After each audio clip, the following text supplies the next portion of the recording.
जो उसकी शिक्षा नीति थी उसका जो है आधुनिक भारतीय शिक्षा पर क्या प्रभाव पड़ा, उसके इफेक्ट को बताएंगे, कैसे हमारी शिक्षा उससे प्रभावित हुई। इन सारी बातों को इसमें इसका मूल घोषणा पत्र का मूल्यांकन किया जाएगा। मूल्यांकन का मतलब उसके गुण और दोष, उसकी कमियां, उसकी अच्छाइयों का जो समावेशन होगा इसमें। तो आप देख रहे हैं मूल घोषणा पत्र का जो भारतीय शिक्षा पर क्या प्रभाव पड़ा, क्या नहीं प्रभाव पड़ा, वस्तुतः इसमें ज्यादा प्रभाव ही पड़ा है। इसलिए अब ये मूल का घोषणा पत्र भाई सबसे बड़ी बात है, उन्होंने बताया मूल का घोषणा पत्र में कि जो है शिक्षा का देखभाल करना कंपनी का उत्तरदायित्व होना चाहिए। यह आपकी वहां से ब्रिटिश पार्लियामेंट से आपके जो बंगाल में ईस्ट इंडिया कंपनी कार्यरत थी उसको यह वहां से जो है क्या किया, मतलब बार बार सूचना मिली कि ईस्ट इंडिया कंपनी का उत्तरदायित्व है कि वह राज्य में ब्रिटिश शासित प्रदेशों में जो है पूरी की पूरी शिक्षा का देखभाल और स्कूल कॉलेज खोले, यह उसका एक कर्तव्य बनता है। इस प्रकार से जो बोर्ड ने शिक्षा का प्रभाव या शिक्षा का पूरा उत्तरदायित्व कंपनी को पर निर्भर किया या कंपनी को सौंपा, यह जो है आज इसका एक सिस्टम देखने को मिल रहा है। तब वह साथ साथ एक बात और कहा था कि हर प्रदेश में जन शिक्षा विभाग खोले जाएंगे। कौन सा विभाग खोले जाएंगे? जन शिक्षा विभाग। यानी पहला बताया कंपनी का उत्तरदायित्व होना चाहिए शिक्षा किसका, सिर्फ बताया कि शिक्षा का पूरा दायित्व कंपनी को होगा, कंपनी पर होगा, यानी टोटली हैंडल करेगी कौन? कंपनी। एक बात दूसरी आपने बताया कि ब्रिटिश शासित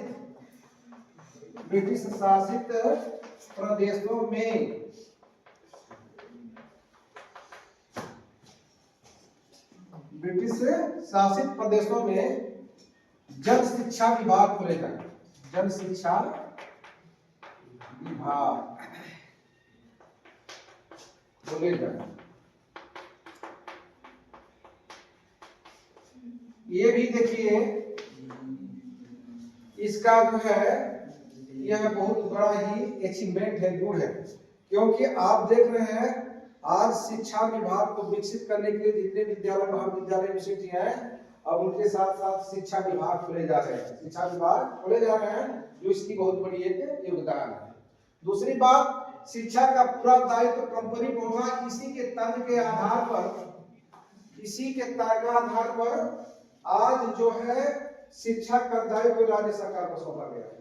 हालांकि शिक्षा को दोनों हैंडल करते हैं, राज्य सरकार और केंद्र सरकार, और लेकिन जो बेहतरीन से बेहतरीन किसी प्रदेश की सरकार, किसी राज्य की सरकार जितना अपने राज्य का देख रेख करेगी, अपने राज्य में जैसे मरीजों की संख्या ज्यादा है, लोग मरीज हो रहे हैं, हॉस्पिटल नहीं तो हॉस्पिटल खुलवा रही है, या तमाम जो है बच्चों के शिक्षा में पढ़ने में व्यवधान है, दूर दराज विद्यालय नहीं है, तो जगह जगह जो है आपके प्राथमिक विद्यालय, मिडिल विद्यालय, माध्यमिक विद्यालय और जो है कॉलेज महाविद्यालय सब खोले जाते हैं। इस प्रकार ये राज्य सरकार का एक उत्तरदायित्व बनता है। और फिर राज्य सरकार उस शिक्षा को चलाने के लिए, उसमें बिल्डिंग भवन बनाने के लिए, शिक्षकों की नियुक्ति के लिए, पाठ्यक्रम सामग्रियों को जुड़ाने के लिए, इन जितना सब है जो है केंद्र सरकार से क्या लेता है, निधि लेता है, केंद्र सरकार से अनुदान लेता है। और केंद्र सरकार का भी दायित्व बनता है कि भारत में जितने राज्य हैं, राज्य सरकारें अपने अपने स्तर पर जो है जो शिक्षा विभाग खोले हुए चला रहे हैं, उनको जो है उनके जो है में अपना योगदान देती है। जैसे आप देख रहे हैं अभी बिहार सरकार को रोड को बनाने के लिए कम से कम जो है बहुत 80-82 करोड़ से भी ज्यादा रुपए जो है, अरे 200 करोड़ से भी ज्यादा, कितना नहीं सही, एक बार दिया था 500, एक बार 1200, ऐसे मतलब करोड़ रुपए जो है केंद्र सरकार आवंटित करती है शिक्षा विभाग बनाने के लिए, सड़क परिवहन खोलने के लिए, हॉस्पिटल बनाने के लिए। तो इस प्रकार से यहाँ जो कंपनी ने ये निर्धारित कर दिया कि ब्रिटिश पार्लियामेंट ने वहां से जो कंपनी को निर्धारित कर दिया कि कंपनी का उत्तरदायित्व की पूरा शिक्षा विभाग को की देख रेख करे और शिक्षा की प्रगति के लिए विद्यालय खोले और वहां के ताकि जो स्थानीय बच्चे, क्षेत्रीय बच्चे देसी पाठशालाओं में या जो है ब्रिटिश सरकार के मॉडल को जो यूरोपीय मॉडल से विद्यालय चला रहे हैं उसका जो है अच्छा से अच्छा समुचित विकास हो सके। इसका जो है अगर हम आधारभूत देखें तो आज उसी का एक प्रभाव है कि आज हमारी शिक्षाएं जो है प्रादेशिक स्तर पर प्रदेश सरकार का उत्तरदायित्व हो गया है। ठीक है, क्लियर हो गया ना? Yes sir. तीसरा है सहायता अनुदान प्रणाली। सहायता अनुदान प्रणाली का योगदान। देखिए सहायता अनुदान प्रणाली जो है जब भी यह देखा जाए तो ब्रिटिश पार्लियामेंट ने यहाँ हमारे यहाँ चाहे बंगाल हो चाहे बिहार हो या चाहे आपका मद्रास हो, जहाँ जहाँ भी इसकी शासित प्रदेश थी जिस पर जो है ब्रिटिश गवर्नमेंट की हुकूमत चल रही थी, उनके आला अधिकारी कर्मचारी उसको जो हैंडल कर रहे थे। साथ साथ उनको क्या जो है विद्यालय खड़ा करने के लिए, बिल्डिंग भवन बनाने के लिए, शिक्षकों की नियुक्ति करने के लिए, पाठ्यक्रम के लिए, पुस्तकों को खरीदने के लिए, उनके क्या पाठ्यक्रम में पढ़ाया जाएगा, विषयों को आज की समुचित व्यवस्था जो है वो ब्रिटिश सरकार वहां से सहायता अनुदान के रूप में ये कंपनी को दे रही थी, कंपनी उस पर खर्च कर रही थी। इस प्रकार से यह देखा जाए कि जो सहायता अनुदान प्रणाली है वो आज भी एक इसी का प्रभाव है कि आज भी केंद्र सरकार राज्य सरकार को शिक्षा विभाग या किसी विभाग को चलाने के मुख्यतः अगर हम शिक्षा विभाग पर फोकस करेंगे क्योंकि हम लोग का जो संबंध शिक्षा से जुड़ा हुआ है, इसलिए स्थानीय सरकार जो होती है, स्थानीय सरकार जो क्षेत्रीय सरकार या जिस राज्य की सरकारें जहां अपने विद्यालय अपने को चला रही है, यहाँ के बच्चों को अपने राज्य को समुचित विकसित करने के लिए अर्थात जन वहाँ के जो शिक्षित हो जाए, अर्थात राज्य के जितने जो है जेड या चाहे वो गरीब तबका वर्ग हो चाहे वो विकसित वर्ग हो, सारे वर्गों के लिए जो है समुचित व्यवस्था करना, उसकी देख रेख करना, उसके विकास उसकी प्रगति में जो भी पैसे जरूरत की होती है, जो भी रकम की जरूरत होती है, जो भी अमाउंट की जरूरत होती है वो समय समय पर केंद्र सरकार से मांगती है। क्योंकि हमारे यहाँ जो है यहाँ विद्यालय नहीं है, यहाँ की जनता जो है शिक्षित है, यहाँ लोग पढ़ लिख नहीं पा रहे हैं, विद्यालय का अभाव है, इसलिए यहाँ जो है विद्यालय खोलना जो है हमारा उत्तरदायित्व होता है और आपका उत्तरदायित्व होता है कि इस यहाँ विद्यालय को चलाने के लिए हमें मोटी रकम देगा। इस प्रकार केंद्र से हमेशा समय समय पर जो है ये मांग करती है। और यह अगर देखा जाए जैसे केंद्र सरकार राज्य सरकार दोनों सरकारें मिल करके आज शिक्षा विभाग को मजबूती ढंग से चलाने का काम किया है।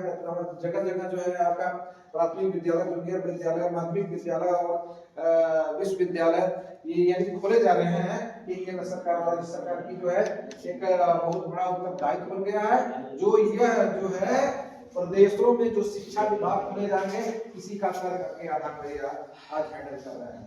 फिर इसी का कह सकते हैं कि जो मॉडर्न है जो शिक्षा का सिस्टम चलाया जा रहा है, यह जो आपके अचीवमेंट यानी पूरा का पूरा जो प्रभाव देखा जा रहा है वो डिस्पैच का पूरा का पूरा प्रभाव किसका देखा जा रहा है, वो डिस्पैच। क्योंकि जो 99 का 100% आप जो देख रहे हैं उसका ज्यादा से ज्यादा 90% जो है वो डिस्पैच में ही इस बातों को जो है संकेत दे दिया गया है।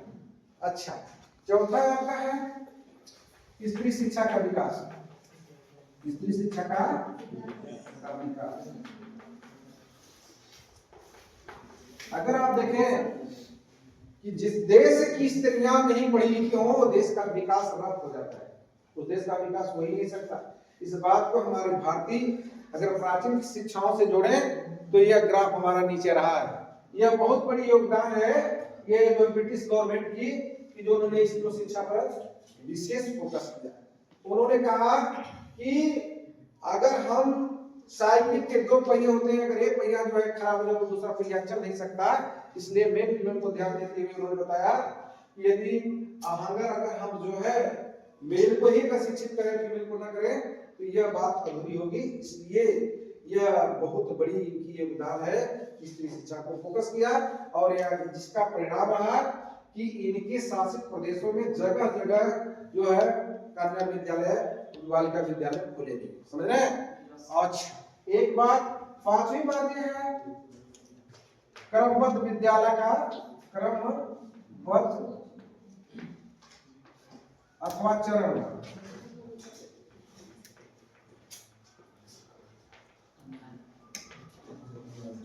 विद्यालयों को खोलना।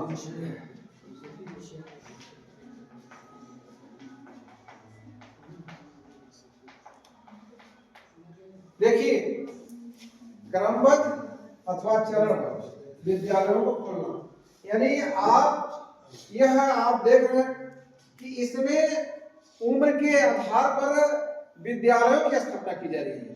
अगर बालक है, शिशु क्लास में पढ़ता है, तो इन्होंने यह तर्क, यह इनकी बहुत बड़ी योगदान है। आप देख रहे हैं कि ये ऐसे विद्यालय खोले थे, प्राथमिक विद्यालय,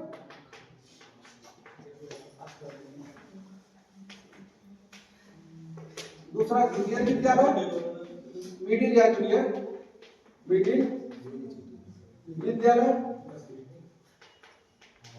फिर कॉलेज कर दिया था, कॉलेज, फिर कर दिया था ये प्राथमिक, मिडिल और कॉलेज, विश्वविद्यालय। आप देख रहे हैं कि अब हमने क्या कर दिया है, आज इसी का मॉडल को हमने थोड़ा सा इधर उधर चेंज कर दिया है। अब इसके पहले हमने कर दिया पूर्व प्राथमिक कर दिया है, पूर्व प्राथमिक कर रहे हैं। समझ रहे हैं? यानी हम देख रहे हैं कि जो उनके मॉडल तैयार करे हैं, जो एजुकेशन फ्रेम का जो एजुकेशन लेवल है, जो शिक्षा का स्तर उन्होंने बताया है, वो शिक्षा का स्तर आज भी है। बस उसमें थोड़ा बहुत हमने उसमें इधर नया किया, जब प्राथमिक वाले प्राथमिक कर दिया और माध्यमिक बदल में 11वीं कर दिया। समझ रहे हैं? लेकिन अगर हम पूरा कर ध्यान दें तो जो विद्यालयों के एजुकेशन लेवल है, यह एजुकेशन लेवल का जो पूरा का पूरा योगदान जो है आज के आधुनिक शिक्षा में झलक रहा है, आज की आधुनिक शिक्षा में। इस प्रकार यह क्रमबद्ध अथवा चरणबद्ध विद्यालयों का खोलना, यह बात जो है वो डिस्पैच में ही कर दी गई। और एक बात और यह है कि जैसे व्यवसायिक शिक्षा, व्यवसायिक शिक्षा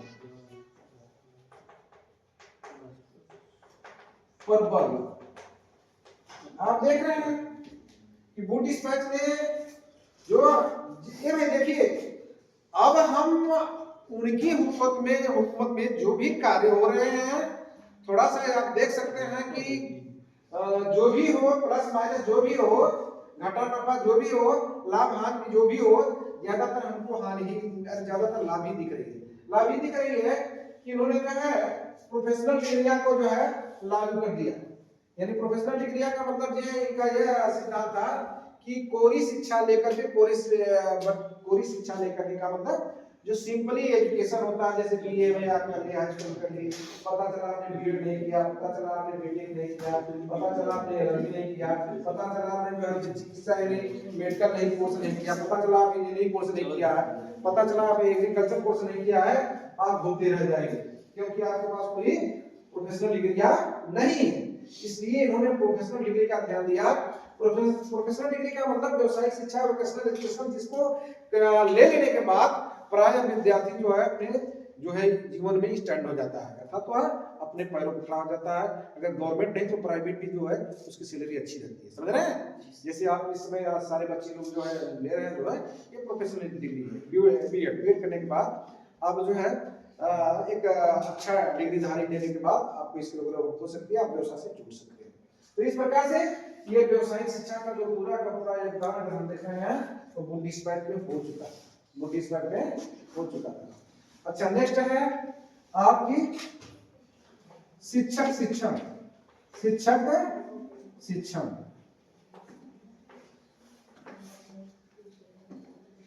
इन्होंने शिक्षक शिक्षण की बात कही, बुद्धिस्ट पंथ में शिक्षक शिक्षण की बात कही गई। क्या कही गई कि यदि शिक्षक जो है बन रहा है, अगर वो शिक्षण प्रशिक्षण नहीं लिया, शिक्षक को प्रशिक्षित नहीं किया जाएगा, क्योंकि इसलिए उसको जो है परमानेंट करना पड़ेगा, वह अपने द्वारा बहुत सारे बच्चों को शिक्षित करेगा, बहुत सारे बच्चों को शिक्षित करेगा।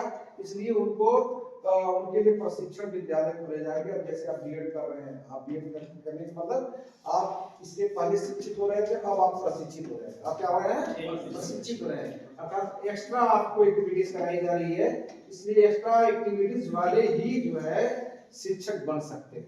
जो इससे आज राज्य सरकारें, केंद्र सरकारें जो आपका लगा रही है, टेट लगा रही है, सेट लगा रही है और सुपर टेट लगा रही है, और ये आप या एस्टेट लगा रही है, या आपका सीटेट लगा रही है, ये जो आप जिसके लास्ट में ईटी लगता है, सेट टेट या जो भी है, ये जो है ये भाव आप देख सकते हैं वो किस तरह से बोलता है।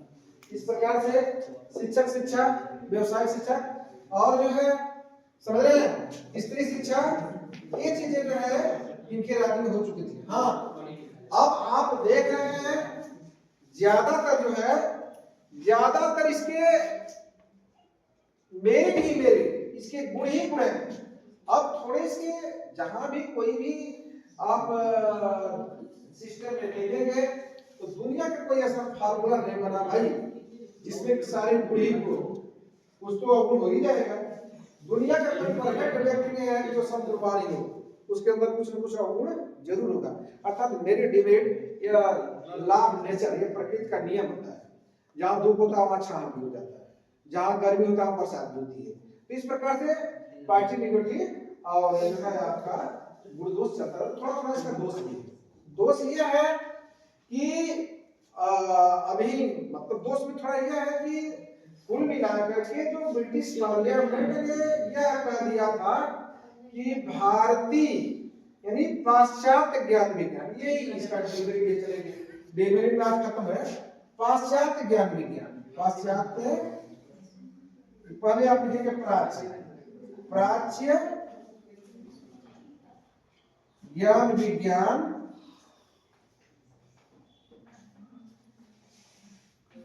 प्राच्य भाषा, प्राच्य भाषा, प्राच्य साहित्य, प्राच्य साहित्य। अब प्राच्य भाषा जहां आएगा वहां प्राच्य यूरोपीय भाषा लिख देंगे, यूरोपीय भाषा, यानी इसमें ऐड कर रहा है, इसमें ऐड कर रहा है। जहां प्राच्य ज्ञान विज्ञान है वहां प्लस कर देंगे यूरोपीय ज्ञान विज्ञान, यूरोपीय ज्ञान विज्ञान। जहां आपका प्राच्य साहित्य है वही पाश्चात्य साहित्य जोड़ देंगे। आप देख रहे हैं कि आपकी भाषा में, आपके साहित्य में, आपके ज्ञान विज्ञान में यूरोपीय भाषा, ज्ञान विज्ञान, साहित्य जोड़े जा रहे हैं, जो यहाँ थोड़ा सा उस परिस्थिति के मॉडल पर भिन्न दिखाई दे रहा है। क्योंकि आपकी भाषा, आपकी संस्कृति, आपका हवा, आपकी गणवेश में, आपके जो है ये वातावरण में विदेशी यूरोपीय भाषाएं, साहित्य ज्ञान जोड़े जा रहे हैं। उस समय उन लोगों के लिए यह भड़कना स्वाभाविक था। इसलिए किसी भी संस्कृत, किसी भी भाषा में जबरन किसी विदेशी भाषा को थोपा जाए तो थोड़ा इसको डिमेरिट है। लेकिन आज के परिवेश में सब मेरिट मेरिट हो गया। डिमेरिट भी otherwise demerit convert in merit, वो डिमेरिट किसमें आ गई? मेरिट में। कहां जा रहे हैं? दो में क्या बन गई? मेरिट में बन गई। जो आप देख रहे हैं डिमेरिट इसकी ना, आज उसकी किसमें आ गई? मेरिट में।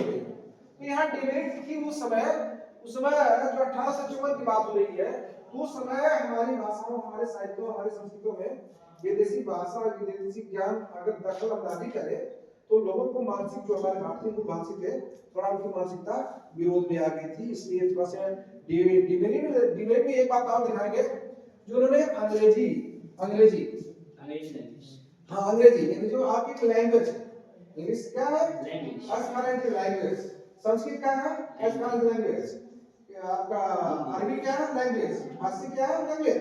सारे जो आपकी हिंदी, संस्कृत, उर्दू, फारसी और बंगला जो भी आपकी यहाँ की जमीनी लैंग्वेज थी ना, उसमें अंग्रेजी लैंग्वेज को उन्होंने जोड़ने का काम किया।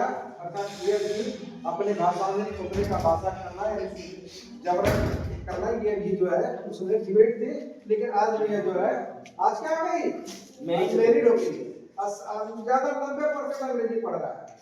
90% कितना अंग्रेजी को कम किया जा रहा है? अंग्रेजी का जो लोग विरोध करते हैं कि विदेशी लैंग्वेज है, आज इंटरनेशनल लैंग्वेज में सारे लोग जो विदेश में चले जा रहे हैं। हाँ, वही ना, जरूरत यह पड़ रही है कि आज जो है आधुनिक सिस्टम, आधुनिक आबोहवा, आधुनिक परिवेश, आधुनिक सिस्टम में इसका होना जरूरी है। यहाँ तक कि स्पेनिश सुन लीजिए, अदर लैंग्वेज सीखकर, खुद हमारे मौसी का लड़का एक स्पेन में रह रहा है, वो स्पेनिश करके गया है। अगर आप जैसे बीएचयू वगैरह आप दिल्ली वगैरह जाकर अदर लैंग्वेज करके आप विदेशों में जाके बड़ा अच्छा पैसा कमा रहे हैं, समझ रहे हैं? बड़ा अच्छा उनको क्या मिलता है? पैकेज मिलता है। हाँ, पैकेज मिलता है। इसलिए भी अंग्रेजी की अगर अच्छा जानकार है तो इंटरनेशनल लैंग्वेज है, इसलिए आप पैकेज पा सकते हैं। इस कहने का मतलब यह आज क्या हो गया? हाँ यार, मेरिट थी, लेकिन वो कल के लिए भले डिमेरिट रही। अच्छा, इसके बाद आप देख रहे हैं किसकी डिमेरिट? एक और डिमेरिट जो ये थी कि डिमेरिट इसकी एक थी आपके बुद्धिस्ट पैच की, कि जो इन्होंने कहा था कि हाँ, इसमें बाइबिल, एक बात ये किया था कि विद्यालयों में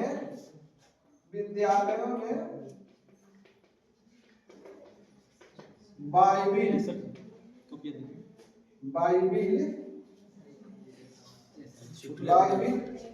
रखना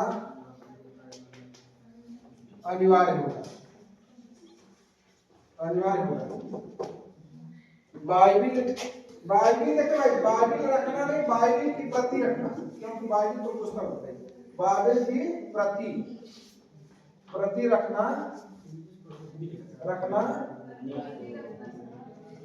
प्रति मतलब उसकी कॉपी, जैसे बाइबिल पुस्तक है, उसका जैसे फोटो स्टेट नहीं होता, उसकी प्रति रखना। तो याद रखिए, बाइबिल की प्रति रखना अनिवार्य कर दिया। आप ही बताइए प्रति में क्या? अरे यार, फोटो स्टेट समझ रहे हो? उसका एक सेकंड पार्ट, बच्चा तो होने के लिए बात बताएं, तो उसकी प्रति रखना, यानी उसकी मूल कॉपी का जो है क्या कहते हैं, अनुवाद रखना, या उसका एक रूपांतरण। अब इससे ज्यादा आपको बहुत बताने की जरूरत नहीं है। तो ये क्यों अनिवार्य कर रहे हैं? जरा सोचो ना, माइंड का प्रयोग किए। ये बड़े बुद्धिमान थे, शार्प माइंड के थे ये, इसलिए कि इनको ईसाई धर्म को भी अनिवार्य करना था। और जब ईसाई धर्म की जितने अच्छे मैसेज हैं, जितने उसके फार्मूला सब हैं, सब उसके बाइबिल में, किसमें है? बाइबिल में। अर्थात इनको ईसाई बनाना जरूरी है, इसलिए विद्यालयों में बाइबिल की प्रति रखना अनिवार्य करा।